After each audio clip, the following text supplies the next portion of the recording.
వి gold trusted gold buyers మీరు తాకట్టు పెట్టిన బంగారాన్ని విడిపించి ఈ రోజు ఉన్న మార్కెట్ ధరకు కొనబడను. పెద్ద చర్చ జరుగుతోంది సార్. ఆపరేషన్ సింధూర్ అయిపోయింది, ఇప్పుడు సింధూర్ 2.0 జరగబోతోంది. ఏ క్షణమైనా గెట్ రెడీ, బీ అలర్ట్ అనే మాటల్ని ఆర్మీ నేవీ చీఫ్లు చెప్తున్నారు, ఎయిర్ ఫోర్స్ చీఫ్ కూడా అదే మాట చెప్తున్నారు. ఎందుకు సార్ ఇంత సడన్ గా ఎందుకని ఆ వాదన వస్తోంది, మాట వినిపిస్తోంది? యాక్చువల్లీ జరుగుతుందని వాళ్ళు చెప్పలేదు. జరిగింది ఏంటంటే Upendra Dwivedi general army chief ఇంకా ఎయిర్ ఫోర్స్ చీఫ్ ఇద్దరు మాట్లాడినప్పుడు ఏం చెప్పారంటే స్పెసిఫిక్లీ ప్లాన్ 2047 అన్న ఒక ప్లాన్ డెవలప్ చేశారు. దాంట్లో భాగంగానే ఏం జరగబోతుంది, ఎప్పుడు ఏం జరగబోతుంది అనేది చాలా క్లియర్గా డిఫైన్ చేశారు. ఈ జరిగిన ఆపరేషన్ సింధూర్లు కూడా ఆర్మీ చీఫ్ కానీ ఎయిర్ ఫోర్స్ చీఫ్ ఏం చెప్పారంటే ఒక ఓపెన్ ఎండెడ్ ఆబ్జెక్టివ్ కాకుండా క్లోజ్డ్ ఎండ్ ఆబ్జెక్టివ్ పెట్టారు. అంటే యుద్ధం ఎప్పుడు మొదలు పెడతాము, యుద్ధం ఏ ఆబ్జెక్టివ్ చేరుకున్నప్పుడు బంద్ చేయాలనేది. ఇప్పుడు రష్యన్ యుక్రెయిన్ వార్ చూస్తున్నాం. రష్యా యుక్రెయిన్ వార్లో ఎండింగ్ లేదు, ఎవరికి తెలియదు ఎప్పుడు ఆగుతుందని. ఈవెన్ ఇజ్రాయెల్ గాజా జరుగుతున్న యుద్ధాలు కూడా టెక్నికల్ యుద్ధం అని చెప్పలేను, ఎందుకంటే ఒక సైడ్ టెర్రరిస్ట్ ఉన్నారు, ఇంకో సైడ్ ఒక ఆర్మీ, రెగ్యులర్ ఇజ్రాయలీ ఆర్మీ. కానీ మన రష్యా యుక్రెయిన్ అట్లా కాదు, ఇద్దరు మ్యాచింగ్ అవుతున్నారు. వాళ్ళ గవర్నమెంట్స్ ఉన్నాయి, రెండు దేశాలు ఉన్నాయి. అక్కడ చూడండి ఇప్పుడు దాకా దాన్ని ఆపలేకపోయారు, ఎందుకంటే ఎండ్ ఆబ్జెక్టివ్ లేదు. ఏంటి, ఎందుకు మొదలైంది రష్యా యుక్రెయిన్ వార్ అంటే యుక్రెయిన్ నేటోని తీసుకొచ్చి రష్యా పక్కన పెడదాం అనుకున్నారు. అంటే నేటో ఫోర్సెస్ని, నేటోలో చేరిపోతే మాకు కూడా ప్రొటెక్షన్ ఉంటుందని యుక్రెయిన్ అనుకున్నారు. యుక్రెయిన్ ఎప్పుడు రష్యా నుంచి విడిపోయిందో ఆ టైంలో ఏం జరిగిందంటే వీళ్ళు చెప్పిన మాట ప్రకారం they should be nothing done అని చెప్పారు. ఆ టైంలో ఏ క్షణమైనా ఏ అటాక్ జరిగినా కానీ ప్రొటెక్షన్ ఉంటుందని చెప్పారన్నమాట. కానీ అది కాదు ఇప్పుడు జరిగింది ఏంటంటే రష్యా యుక్రెయిన్ వార్లో రష్యన్ టెరిటరీ, యుక్రెయిన్ దగ్గర ఉన్న రష్యన్ స్పీకింగ్ పాపులేషన్ అని చెప్పారన్నమాట. రష్యన్ స్పీకింగ్ పాపులేషన్లోనే ఇదంతా జరిగింది. రష్యన్ స్పీకింగ్ పాపులేషన్ని అక్కడ వెళ్ళి వాళ్ళు ఆక్రమించుకున్నారు. ఎందుకంటే మా వైపు వాళ్ళు ఉన్నారు, వాళ్ళ పాపులేషన్ మనం తీసుకోవాలని చెప్పి చేసిన పని అనేది. కానీ ఇప్పుడు జరిగింది ఏంటి, ఫైనలీ అక్కడ యుద్ధం ఆగట్లేదు. నేటోని కలిసారా, నేటోలో చేరారా, లేదు యుక్రెయిన్. అదే టైంలో రష్యన్ స్పీకింగ్ పాపులేషన్ ఉన్న టెరిటరీస్ అది కంప్లీట్ బెలారూస్ నుంచి ఇటువైపు కంప్లీట్ రష్యా వైపు ఉన్న టెరిటరీస్ అన్ని రష్యా తీసుకున్నారు. బఫర్ జోన్ లాగా ఓపెన్ ఎండెడ్గా ఉండిపోయింది. రష్యా అంటున్నారు ఇంకా మేము ముందుకెళ్తాము, ఏ రోజు యుక్రెయిన్ వాళ్ళ డిమాండ్ తగ్గించి వాళ్ళు మా నెగోషియేటింగ్ టేబుల్కి వస్తారో మేము మాట్లాడుతూ ఏ టెరిటరీ మా దగ్గర ఉందో మేము ఆ టెరిటరీ మేము ఉంచుకుంటామన్నాం. ప్రెసిడెంట్ ట్రంప్ ట్రై చేశారు, ప్రైమ్ మినిస్టర్ మోదీ గారు మాట్లాడారు, చాలామంది ట్రై చేశారు, కానీ ఆ వార్ ఆగట్లేదు. కానీ మన ఆపరేషన్ సింధూర్ చూడండి, ఒక ఆబ్జెక్టివ్ ఏంటంటే we will hit that terrorist camps. 21 terrorist camp identify చేస్తారు, 9 కొట్టాం. ఆబ్జెక్టివ్ అయిపోయింది. మేము అనుకున్నాం అయిపోతుంది, ఇంకా ముందుకు వెళ్ళదు అనుకున్నాం.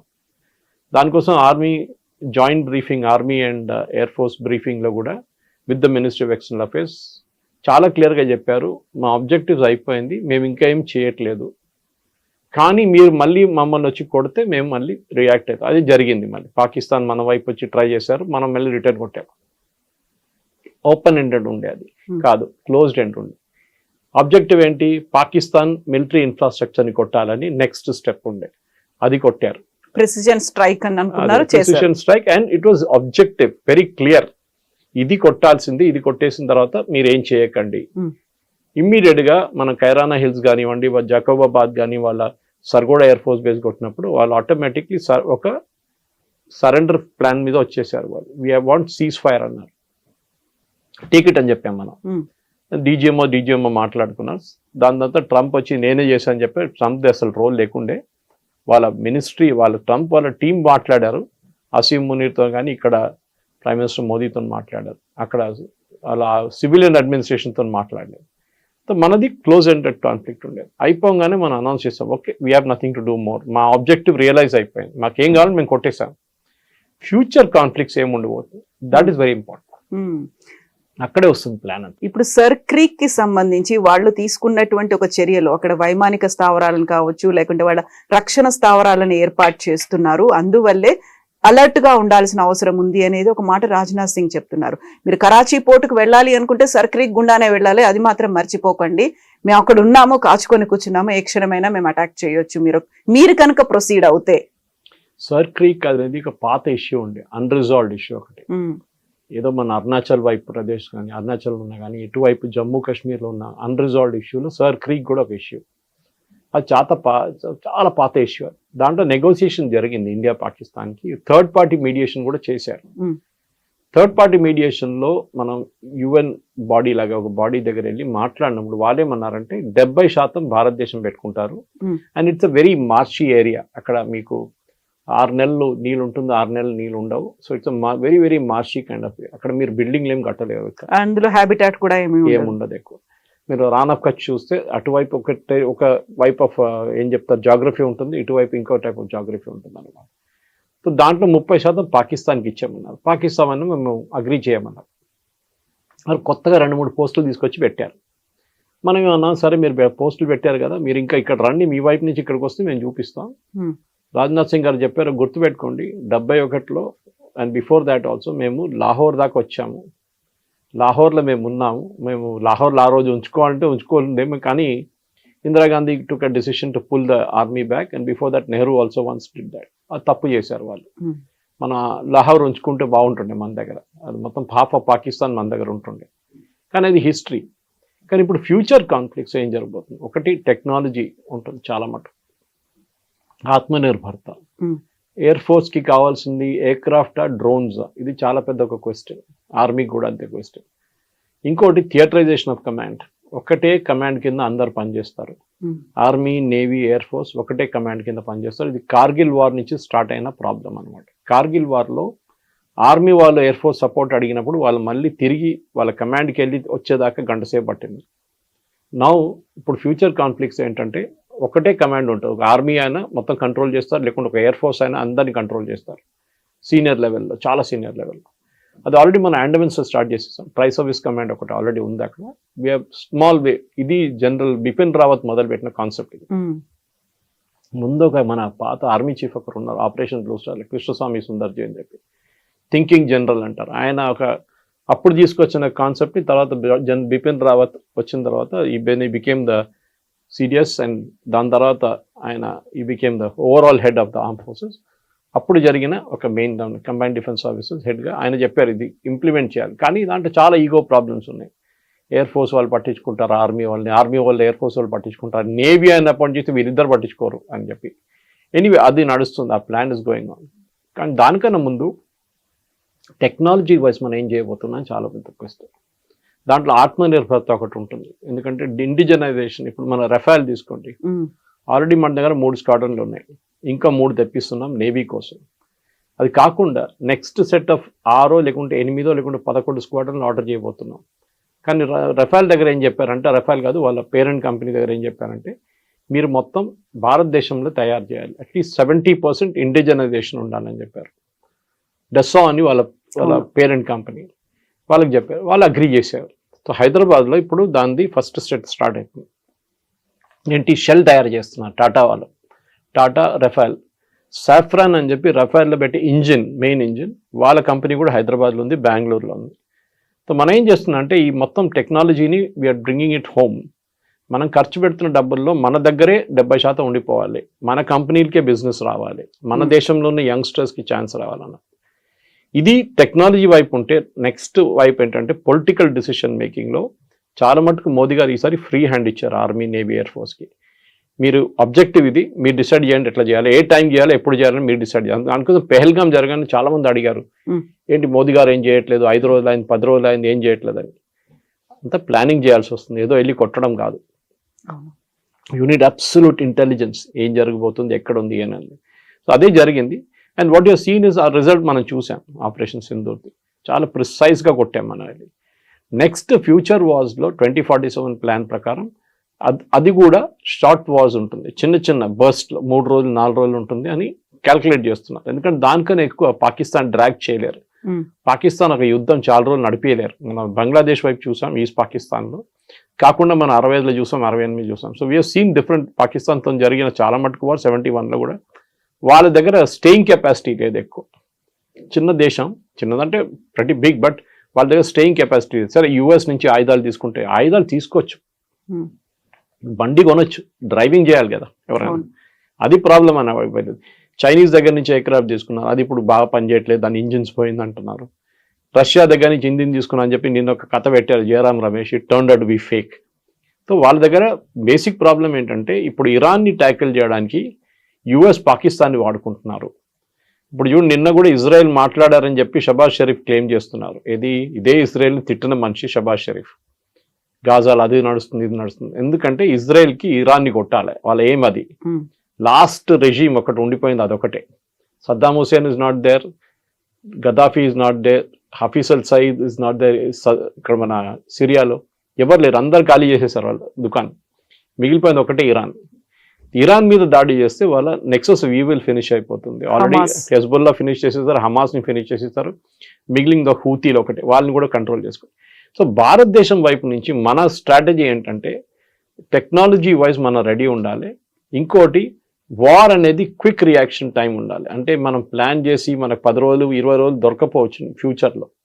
మనం ఇప్పుడు కొట్టారనుకోండి పాకిస్తాన్ ఇవాళ రాత్రి, మనం ఎట్లా డిఫెండ్ చేస్తాం మనం చూసాం, చాలా బాగా డిఫెండ్ చేసాం మనం. వాళ్ళ వైపు నుంచి వచ్చిన డ్రోన్లు కానీ మిసైల్ అన్ని ట్యాకిల్ చేసాం మనం. నెక్స్ట్ వాళ్ళు అది వాడరు, ది ఆల్రెడీ ఎక్స్పీరియన్స్డ్, వాళ్ళకి తెలిసిపోయింది మనం ఎట్లా బ్లాక్ చేస్తున్నాం. అంటే వాళ్ళు కొత్త టెక్నాలజీ వాడతారు. ఇప్పుడు యూఎస్ వాళ్ళకి టెక్నాలజీ ఇస్తున్నారంట, చైనా నుంచి తీసుకుంటున్నారు, కానీ చైనా యూఎస్ ఇద్దరు కలిసి వాడరు టెక్నాలజీ, ఏదో ఒకటే వాడతారు వాళ్ళు. మన వైపు నుంచి కూడా వీ షుడ్ బి రెడీ, కానీ దాన్ని అడ్వర్టైజ్ చేయక్కర్లేదు.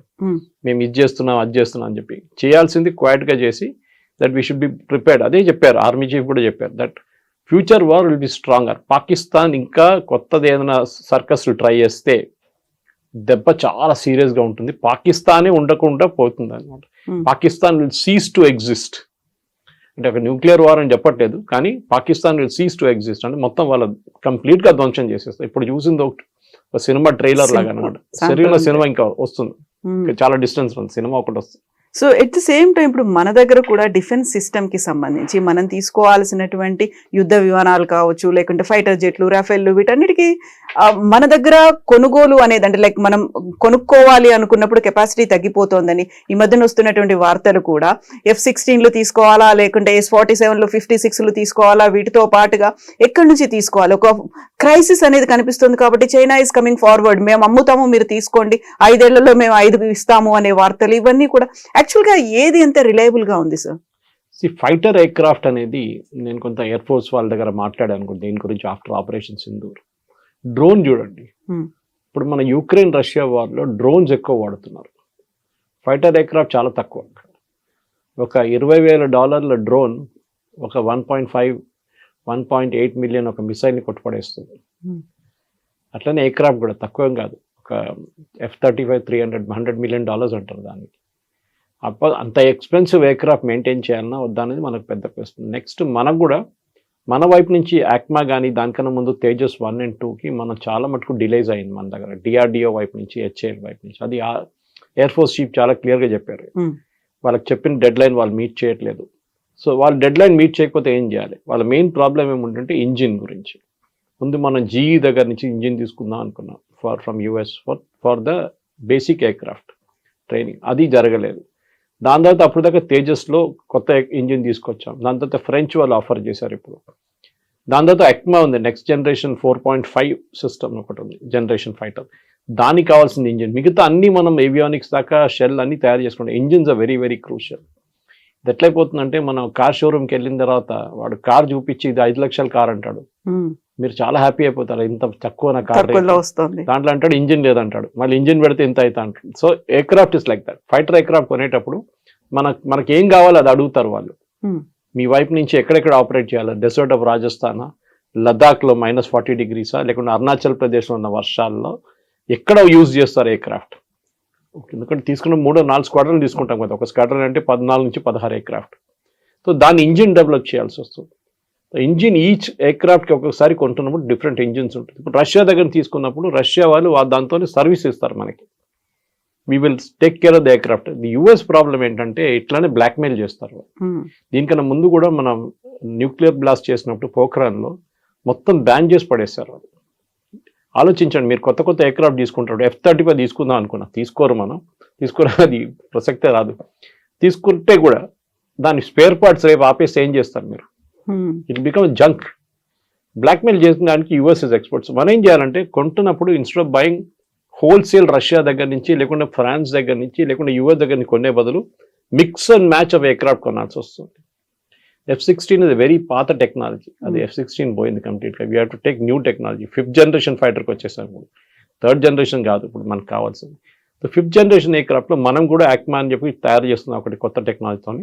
బహుశా 2040 దాకా రెడీ అయిపోతుంది. దానికన్నా ముందు 2035 ఇంకో సెట్ ఎయిర్క్రాఫ్ట్ రావాల్సింది. తేజస్ 2 ఏమో 2030 ఎండి దాకా డెలివర్ అంటున్నాం. చాలా పెద్ద ప్లాన్ ఉంది. ఈ ప్లాన్లో అంతా మనం తయారై పాకిస్తాన్, మనకు ప్రిన్సిపల్ ఎనిమీ పాకిస్తాన్. చైనా కూడా ఉన్నారు కానీ చైనా ఇండియా అంటే ఒక 1-to-1 ఫైట్ అయితే మన ఈక్వల్ ఫైట్లో ఉంటాం. చైనా కూడా చాలా మంచి టెక్నాలజీ ఉంది వాళ్ళ దగ్గర. వాళ్ళ పాత సిస్టమ్ లాగా కాదు, they have developed real good technology. సరే వాళ్ళ రాడార్ పనిచేయట్లేదు ఈసారి, అది మనం కొట్టాము, అదంతా జరిగింది. కానీ చైనాకి కావాల్సింది, చైనా పాకిస్తాన్కి ఇచ్చింది 3rd రేట్ ఇచ్చారు, 2nd హ్యాండ్ స్టఫ్ ఇచ్చారు, మంచి మిషన్స్ ఏమి ఇవ్వలేదు వాళ్ళు. కానీ ఫ్యూచర్ వార్లో చెప్పలేము. టిబెట్ వైపు నుంచి కానీ అరుణాచల్ వైపు నుంచి చైనా డైరెక్ట్ మన మీద యుద్ధం చేయరు. ఎందుకంటే వాళ్ళకి తెలుసు మనం చైనా భారతదేశ యుద్ధం వచ్చేస్తే అప్పుడు యుఎస్ ఇన్వాల్వ్ అయిపోతారు, భారతదేశం వైపు వచ్చేస్తారు యుఎస్. సో చైనాకి చాలా క్లియర్గా తెలుసు అనమాట. దానికోసం వాళ్ళు ఇప్పుడు ఏం చేయట్లేదు. ఇప్పుడు చూడండి పాకిస్తాన్లో యుఎస్ వచ్చి పాకిస్తాన్తో ఒక అగ్రిమెంట్ చేసుకుంటే చైనా విత్డ్రా చేసుకుంటే పోతున్నారు అక్కడి నుంచి. So belt and road initiative కానివ్వండి, మిగతా ఇనిషియేటివ్స్లో వాళ్ళు విత్డ్రా చేస్తున్నారు. ఇప్పుడు వాళ్ళు ఏదో ప్రామిస్ చేశారు అదంతా విత్డ్రా చేస్తున్నారు ఫండింగ్ అని. సో చైనా కాదు మన main enemy Pakistan. So western ఫ్రంట్లో పాకిస్తాన్ ఉన్నప్పుడు మనకు పెద్ద వరి ఏంటంటే ఒక అటువైపు బంగ్లాదేశ్ కూడా ఇప్పుడు ఒక 3 ఫ్రంట్ వార్లో తయారైంది. ముందు బిపిన్ రావత్ గారు 2.5 ఫ్రంట్ వార్ అన్నారు. Pakistan, China and urban naxals. అది అర్బన్ నెక్సల్స్ని ఇప్పుడు మొత్తం ఆల్మోస్ట్ ఫినిష్ చేసేసాం. ఇప్పుడు మన దగ్గర ఉన్నది పాకిస్తాన్, చైనా, బంగ్లాదేశ్. ఈ Bangladesh is a big worry because Pakistan వాళ్ళ ఎయిర్క్రాఫ్ట్ తీసుకొచ్చి అక్కడ పెట్టి రేపు అక్కడున్న బేస్ నుంచి వాడుకుంటే then it becomes a problem. Hashimara కానీ మిగతా ఎయిర్ ఫోర్స్ బాగ్డోగ్రా కొట్టాలంటే they have to hit from Bangladesh ఉంది. సో అది లేకుంటే మొత్తం ఓవర్ఫ్లై చేసి రాలేరు వాళ్ళు. సో మెయిన్గా ఏంటంటే స్ట్రాటజీ వైజ్ కమాండర్స్ కాన్ఫరెన్స్లో కూడా అదే డిసైడ్ చేశారు. ఫ్యూచర్ వార్ఫేర్ అనేది పాత వార్ఫేర్ లాగా కాదు. పెద్ద పెద్ద ట్యాంకులు, ఒక 400 మంది పరిగెత్తుకుంటూ పోతున్నారు, లేకుంటే వేలాది మంది పరిగెత్తుకుంటూ పోతున్నారు తుపాకీలు తీసుకొని, అది తీసుకొని, ఇది తీసుకొని. Doesn't work like that. Modern వార్ఫేర్లో మీరు ఇప్పుడు రష్యా యుక్రెయిన్ వార్ చూడండి, ఎక్కువ సోల్జర్స్ కనిపించారు, చాలా మంది చనిపోయారు, 1,00,000 మంది ఇటువైపు అటువైపు చనిపోయారు. సో దే హావ్ రియలైజ్ అదే అక్కర్లేదు, ఎక్కడో కూర్చొని ఒక డ్రోన్ కొడితే అది అక్కడ వెళ్ళి పడిపోతుంది, దాన్ని డ్యామేజ్ చేయాల్సింది చేసేస్తుంది. And we seen that nuclear command ఎయిర్క్రాఫ్ట్ని కొట్టారు యుక్రెయిన్. రష్యా టెరిటరీలో 3,000 కిలోమీటర్లు నడిపించుకుంటూ పోయి బండి తీసుకెళ్ళి తెలియకుండా అక్కడి నుంచి వాళ్ళు రిమోట్లీ లాంచ్ చేశారు డ్రోన్స్. చాలా డ్యామేజ్ జరిగింది రష్యాకి. సో ఫ్యూచర్ ఆఫ్ వార్ఫేర్ అనేది పాకిస్తాన్తో జరిగితే పాకిస్తాన్ మనం ఎప్పుడు never under estimate your enemy అంటారు. చాణక్య కూడా అదే అన్నారు, నెవర్ అండర్ ఎస్టిమేట్. పాకిస్తాన్ ఏముండదు అది కాదు, వాళ్ళు ఎక్కడి నుంచో తెచ్చుకుంటారు, ఏదైనా అడుక్కొని తెచ్చుకుంటారు వాళ్ళు. Turkey is a big problem. మనం టర్కీని ఎప్పుడు మనం సీరియస్గా తీసుకుంటలేము. డ్రోన్ టెక్నాలజీలో Turkey is really good. North Korea వైపు నుంచి మిసైల్స్ తెచ్చుకుంటారు వీళ్ళు. సో మనం ఎప్పుడైనా పాకిస్తాన్తో డీల్ చేస్తున్నప్పుడు మనం వాళ్ళ మీద కంప్లీట్ 100% నిఘా ఉండాల్సింది. మనకి వాళ్ళు ఏం చేయబోతున్నారు, ఎప్పుడు ఏం చేస్తున్నారు అని చాలా క్లారిటీ ఉండాలి. దానికోసం ఈ డాక్టరీని తయారు చేసినప్పుడు 2047 ప్రాజెక్ట్లో we will deal with Pakistan. కానీ మన మీద నెక్స్ట్ టైం ఇట్లాంటి ఏమైనా దాడి చేస్తే దానికి ఫస్ట్ పెహల్గాం జరగాలి కదా. పెహల్గాం జరుగుతున్నా మనం చెప్పాం ఆపరేషన్ సింధూర్ పాస్లో ఉంది, ఆపలేదు. So we can pass button మళ్ళీ ప్రెస్ చేస్తే మళ్ళీ పాట మొదలవుతుంది. So that is what Pakistan చాలా క్లియర్గా తెలుసు అనమాట. టెర్రరిస్ట్ అటాక్ నడుస్తుంటుంది జమ్మూ కాశ్మీర్లో, అది it's a part and parcel of life. కానీ మన సివిలియన్స్ మీద మీరు దాడి చేస్తే then operation Sindoor 2.0 will start. మనం ఈ చెప్పిన దాని ప్రకారం షార్ట్ అండ్ స్వీట్ వార్ ఉంటుంది. అది ఒకటే దాంట్లో కొట్టేసి 2 రోజుల తర్వాత చేతులన్నీ దులిపేసి మనం వచ్చేస్తాం, అయిపోతుంది, కథం అయిపోయింది. ఎగ్జాక్ట్లీ. సో ఇదే మాటని వాయుసేన చీఫ్ అమర్ప్రీత్ కూడా అదే మాట చెప్తున్నారు. లాంగెస్ట్ కిల్ చేసాము, ఇప్పటిదాకా జరగనంత 300 కిలోమీటర్స్ ముందుకు చొచ్చుకొని పోయి చేశాము. గతంలో చూపించినటువంటి సహనం, సంయమనం అనేది ఇప్పుడు మాకు కనిపించదు. మీరు ఎలా ఉంటారో అంతకు మించి మేము యాక్ట్ చేయబోతున్నాము అనుకున్నప్పుడు సైలెంట్ గా అయితే ఉంటుందంటారా? లైక్ పాకిస్తాన్ ఇప్పుడు ఒక వార్నింగ్ అయితే మనం ఇచ్చాం, మీరు ఏదో చేయబోతున్నారు, మేము వార్నింగ్ ఇస్తున్నాము అనేది. సైలెంట్ గా ఉంటుందా, వాళ్ళు ఏదో చేయబోస్తారు అనేది? అలా పాకిస్తాన్ ఆలోచన స్ట్రాటజీ ఉంటుందంటారా ఇప్పటిదాకా చూస్తే? పాకిస్తాన్ ఒక ఫెయిల్డ్ నేషన్ అండి. Economically failed, militarily failed. ఎన్ని యుద్ధాలు ఓడిపోయారు భారతదేశంతో. 71 వాజ్ అల్టిమేట్ హ్యూమిలియేషన్. ఢాకాలో సరెండర్ చేయాల్సి వచ్చింది. బాకీ పెట్టి general Niazi had to surrender. That అంతకన్నా పెద్ద ఇన్సల్ట్ ఒక ఆర్మీ ఒక సోల్జర్కి కానీ ఒక జనరల్కి ఎప్పుడు ఉండదు సరెండర్ చేయడం అనేది. పాకిస్తాన్ మన మీద దాడి చేయడం కన్నా ఎక్కువ వాళ్ళ దగ్గర ఇప్పుడున్న ఫారిన్ ఎక్స్చేంజ్ రిజర్వ్ చూస్తే డబ్బులు అసలు లేదు. కానీ యూఎస్ ఇప్పుడు సహాయం చేస్తున్నారు. ఎందుకు? ఒకటి, ట్రంప్ వాళ్ళ ఫ్యామిలీని హెల్ప్ చేశారు. వాళ్ళ క్రిప్టో కరెన్సీ వాళ్ళ డీల్స్లో వాళ్ళ కొడుకు చేస్తున్న బిజినెస్ని వాళ్ళు నడిపిస్తున్నారు. పాకిస్తాన్ చాలా మటుకు పాకిస్తాన్ జనరల్స్ డబ్బులు పెట్టారు దాంట్లో. అది కాకుండా సెకండ్ థింగ్ ఇది వాళ్ళ రేర్ ఎర్త్స్. అది బలూచిస్తాన్ కానివ్వండి, ఖైబర్ పఖ్తూన్ఖా ఏరియాలో రేర్ ఎర్త్స్ చాలా ఉంది. టంగ్స్టన్ కానీ, పెలేడియం కానీ చాలా మటుకు రేర్ ఎర్త్స్ ఉంది అక్కడ. ఇదంతా క్వార్ట్స్, ఇదంతా తీయాలంటే అమెరికన్ టెక్నాలజీ కావాల్సి వస్తుంది. పాకిస్తాన్ దగ్గర లేదు. సో పాకిస్తాన్ ఇచ్చేశారు. ఆలోచించండి, వైట్ హౌస్కి ఒక డబ్బా తీసుకెళ్లారు వాళ్ళు, స్వీట్ డబ్బా లాగా డబ్బా తీసుకెళ్ళి ఓపెన్ చేసి జనరల్ మునీర్ ఇస్ షోయింగ్ ఇది మా దగ్గర ఇదన్నీ ఉన్నాయండి, అక్కడ ఇన్ని రకాలు ఉన్నాయి, మీరు వచ్చి తీసుకోండి అని చెప్పి, మాకు ఇంత డబ్బులు ఇచ్చేసేయండి, మీరు తీసుకెళ్ళిపోండి అని. ఆ డబ్బుల్లో 30% ఆర్మీ వాళ్ళకి వెళ్ళిపోతుంది. వాళ్ళు లండన్ లో ఇల్లు కొనుక్కుంటారు, వాళ్ళ పిల్లల ఎడ్యుకేషన్ సెటిల్ అయిపోయి అందరూ పాకిస్తాన్ ఆర్మీ వాళ్ళు అందరూ రిటైర్ అయినాక they will settle in London. వాళ్ళ ఒక పెద్ద బంగ్లా తీసుకుంటారు, అక్కడ సెటిల్ అయిపోతారు వాళ్ళు. కానీ భారతదేశం మీద చేయబోయే దాడిలో ఇప్పుడు ఇక్కడ ప్రాబ్లం ఎక్కడ వస్తుందంటే, రేపు బలూచిస్తాన్ ఇప్పుడు దాకా Baloch army was upper hand, liberation army. ఇప్పుడు యుఎస్ ఏం చేశారు, అక్కడ వాళ్ళకి తవ్వాలని చెప్పేసి వాళ్ళని టెర్రరిస్ట్ గ్రూప్గా డిక్లేర్ చేశారు. సేమ్ విత్ ఖైబర్ పఖ్తూన్ వాళ్ళ మొన్న బాంబింగ్ చేశారు. పాకిస్తాన్ ఎయిర్ ఫోర్స్ వాళ్ళ సివిలియన్స్ మీదే బాంబింగ్ చేశారు. ఈ రెండు ఐసోలేటెడ్ ఇన్సిడెంట్గా చూడకుండా మనం చూస్తే క్లియర్గా పాకిస్తాన్ ఇప్పుడు యుఎస్తో కలిసి వాళ్ళ యుఎస్కి కావాల్సిన ఏం కావాలని ఇచ్చేస్తున్నారు, మమ్మల్ని కాపాడుకోండి అని చెప్పేసి. సో రేపు యుద్ధం జరగడానికి ప్రసక్తి లేదు. ఎందుకంటే అమెరికా ఉన్నప్పుడు దాకా మనం ఏం చేయం అక్కడ. అమెరికా కూడా సెల్ఫిష్ ఇంట్రెస్ట్ ఉంటుంది. మేము ఉన్నదాకా మీరు ఇద్దరు కొట్లాడకండి, మేము కూడా పాకిస్తాన్ దగ్గర చెప్తాం ఏం చేయకండి అని చెప్పి. కానీ మన పికింగ్ పాయింట్ ఎక్కడ వస్తుందంటే, మన దగ్గర ఈ టెర్రర్ గ్రూప్స్ పంపిస్తూనే ఉన్నారు. ఒక ఫ్యాక్టరీ ఉంది అక్కడ, అది లష్కర్ తోయిబా కానివ్వండి, మన మిగతా టెర్రర్ గ్రూప్స్ అక్కడ ఏదైనా కానివ్వండి, వీళ్ళందరూ తయారు చేసి పంపిస్తున్నారు టెర్రర్ గ్రూప్స్ ని ఇక్కడ. జైషే మహమ్మద్ వీళ్ళందరూ, హిజ్బుల్ ముజాహిదీన్. సో వీళ్ళని ఆపడానికి మనం స్ట్రాటజీ ఒకటి పెట్టుకోవాలి చాలా clear. Next attack Sindoor will start again. America అక్కడ ఉన్నారో లేదో మాకు తెలియదు. So America selfish interest, Pakistan చూసుకోండి, టెర్రర్ గ్రూప్స్ని మా వైపు పంపించకూడదు. ఎందుకంటే వీళ్ళు మళ్ళీ అంటున్నారు మేము కొత్త బిల్డింగ్లు కడతాము, మేము పెద్ద పెద్ద బిల్డింగ్లు కడతాము, మీరు బాంబ్ చేసినాకన్నా పెద్ద బిల్డింగ్లు కడతా అంటున్నారు టెర్రర్ గ్రూప్స్. కట్టండి, నో ప్రాబ్లం. దాన్ని కొట్టడానికి కూడా ఎక్కువ టైం తీసుకోదు. ఇక్కడి నుంచి బ్రహ్మోస్ పంపిస్తే అయిపోతుంది. ఎందుకంటే లాస్ట్ టైం మీకు గుర్తుంటుంది Kavitha garu, we had to enter Pakistan, బాలాకోట్లో. పాకిస్తాన్లో మన ఎయిర్క్రాఫ్ట్ ఎంటర్ చేయాల్సి వచ్చింది. అక్కడే అభినందన్ ప్రాబ్లం జరిగింది, సర్జికల్ స్ట్రైక్. ఈ టైంలో అది లేదు. None of our aircraft entered Pakistan air space, including Rafale shoot and scoot కేపబిలిటీలో 200 నుంచి 300 కిలోమీటర్ దూరం దాకా మిసైల్ కొట్టచ్చు. మన వైపు బార్డర్ దగ్గర వెళ్ళి నిలబడి అక్కడి నుంచి ఫైర్ చేసి వాళ్ళు వెళ్ళిపోయారు వాళ్ళ బేస్కి. Same with Brahmos, same with Agni. మనం ఏదైనా యూస్ చేయాలి. Agni of course intercontinental ballistic missile, మన చైనా దాకా కొట్టచ్చు. కానీ పాకిస్తాన్ వైపు 300 కిలోమీటర్ మన నార్మల్ మిసైల్స్ నడిచిపోతుంది. సో ద ఓవరాల్ సినారియో ఏంటంటే, ఒకటి చాలా సీరియస్గా ఆర్మీని ప్రొఫెషనలైజ్ చేయడం. నేను కొన్ని రోజుల ముందు ఒక హెచ్ఎంఏ సెమినార్లో మాట్లాడాను, హైదరాబాద్ మేనేజ్మెంట్ అసోసియేషన్లో. College of defence management officers వచ్చారు. మన యాప్రాలో ఉన్న పెద్ద కాలేజ్ ఉంది వాళ్ళ ఆర్మీది, ఆర్మ్ ఫోర్సెస్ది. వాళ్ళ కర్నల్ లెవెల్, వాళ్ళ మేజర్ లెవెల్లో army officers, naval and air force officers training ఇస్తారు, షార్ట్ టర్మ్ ట్రైనింగ్, 6 నెలలు, 1 సంవత్సరానికి. వాళ్ళు వచ్చినప్పుడు నేను అదే మాట అన్నాను, నేను కూడా మాట్లాడాను 5 నిమిషాలు అక్కడ. నేను అడిగిన ప్రశ్న ఏంటంటే, కమ్యూనికేషన్ గురించి, నెరేటివ్ గురించి. మనం యుద్ధం గెలిచాం కానీ నెరేటివ్ ఓడిపోయామా అని చెప్పేసి. పాకిస్తాన్ ఇప్పుడు కూడా చెప్పుకుంటున్నారు, మేము 5 కొట్టాము, 7 కొట్టాము, 9 కొట్టాము, 11 కొట్టామని. సరే నాయన, ప్రూఫ్ అయితే చూపి అంటే ప్రూఫ్ లేదు, మీ సోషల్ మీడియాలో ఉంది, మీరు చూసుకోండి అంటున్నారు. ఆలోచించండి. సో మన ఆర్మీ దగ్గర ఉన్న అన్నిటికంటే పెద్ద వీక్నెస్ ఇప్పుడు ఏంటంటే కమ్యూనికేషన్ స్కిల్స్. అది మనం పాకిస్తాన్ చూడండి, ఒక రోజులో వాళ్ళు 3 ప్రెస్ కాన్ఫరెన్స్, 4 ప్రెస్ కాన్ఫరెన్స్ చేశారు DGISPR. మనం ఒకటే చేసాం. అది వాళ్ళ సోషల్ మీడియా వాళ్ళు వాడుకున్నారు, చాలా మంచిగా వాడుకున్నారు. మన దగ్గర రియాక్షన్ కొంచెం స్లో ఉండే. మీలాంటి నాలాంటి వాళ్ళు వెళ్ళి ట్వీట్ చేశారు. కానీ ఆర్మీ వైపు నుంచి, ఆర్మీ అంటే ఆర్మ్ ఫోర్సెస్, ఇండియన్ ఆర్మ్ ఫోర్సెస్కి ఒక కొత్త కమ్యూనికేషన్ ప్లాన్ తీసుకురావాల్సి వస్తుంది. ఎందుకంటే ఇప్పుడు నడుస్తున్న వార్ అంతా disinformation campaign. Exactly. Ukraine Russia war చూస్తే, యూరోపియన్ న్యూస్ పేపర్స్ చూస్తే యుక్రెయిన్ గెలిచేసింది, రష్యా అయిపోయింది. ఇప్పుడు రష్యా వైపు నుంచి చూస్తే రష్యా అంటున్నారు, యుక్రెయిన్ ఎక్కడ, యుక్రెయిన్ లేనే లేదు గేమ్లు అంటున్నారు. సో ఈ డిస్ఇన్ఫర్మేషన్ వార్లో మనం అక్కడ కొత్త డాక్టరీని తయారు చేయాల్సి వస్తుంది. బికాజ్ అక్కడే మనం ఓడిపోతున్నాం. ఈ డిస్ఇన్ఫర్మేషన్ వార్లో మనం పాకిస్తాన్ వైపు కొట్టాం ఇప్పుడు లాస్ట్లో మీరు చెప్పినట్లు ఎయిర్ ఫోర్స్ చీఫ్ చెప్పారు మొన్న అమర్జిత్ సింగ్, అవును. మేము ఇన్ని ఎకరాం కొట్టాం, మేము ఇన్ని లొకేషన్ మనకు తెలుసు, శాటిలైట్ పిక్చర్స్తో సహా మనం చూపించాం.